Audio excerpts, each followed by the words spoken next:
Thank you very much, Ed. Thank you so much. It's great to be back, and as you know, I continue to be a great fan of Heritage. You guys really do continue to play an indispensable role in helping to build the intellectual infrastructure for the conservative movement and coming up with the kind of policies that we need for a country. So I'm grateful for you for that work that you do. The topic of the day, I guess, is to reflect a little bit on the super committee experience, and I look forward to your questions when we finish. But I want to start off with a little bit of context, and I will share with you what I said to my staff when this all finished, and it was finally over after several very intense months. I said to everybody on the staff, I said, listen, if anything like this ever comes up again,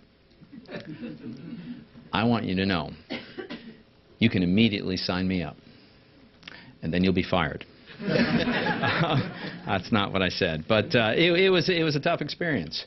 I think it's worth reflecting for a minute, though, on how we got here. Let's remember that this didn't happen overnight. What happened that brought about the massive budget deficits and the mounting debt that caused this committee to come into being was, of course, fundamentally a spending spree.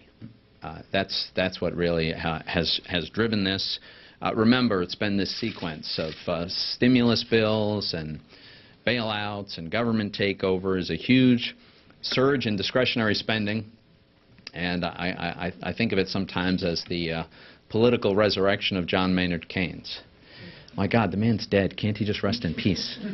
But in his name and invoking his memory, this government has gone on just an unprecedented spending spree in the misguided notion that somehow we can borrow and spend our way back to prosperity. So by any measure, the spending has gone through the roof. One of the measures that I think is particularly telling, in 2007, total spending by the federal government as a percentage of our economy was about 19.7%.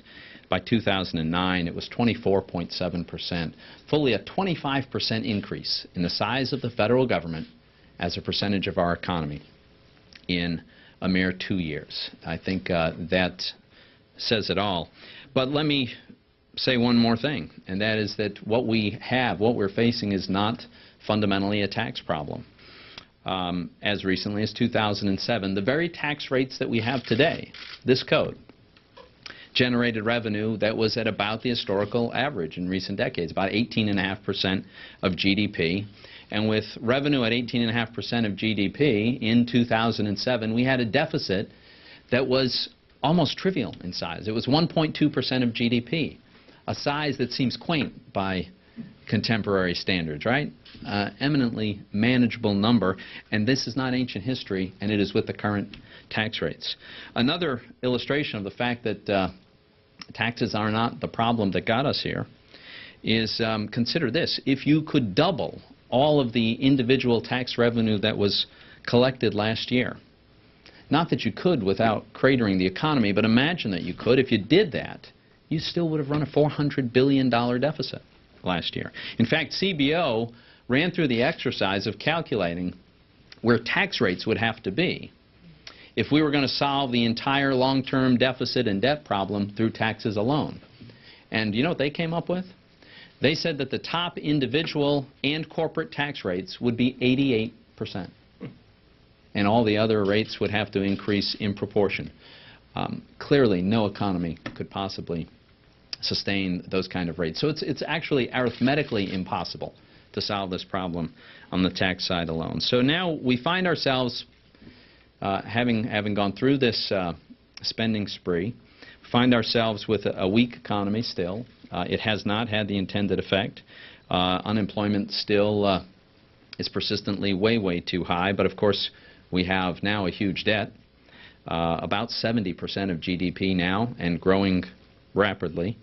But if you want to consider how unsustainable, how utterly unsustainable this situation is, I think here's a statistic that speaks volumes.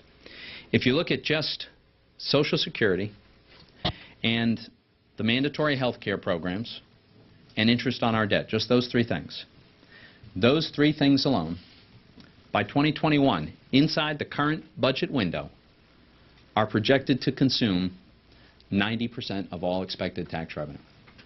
Just those three things.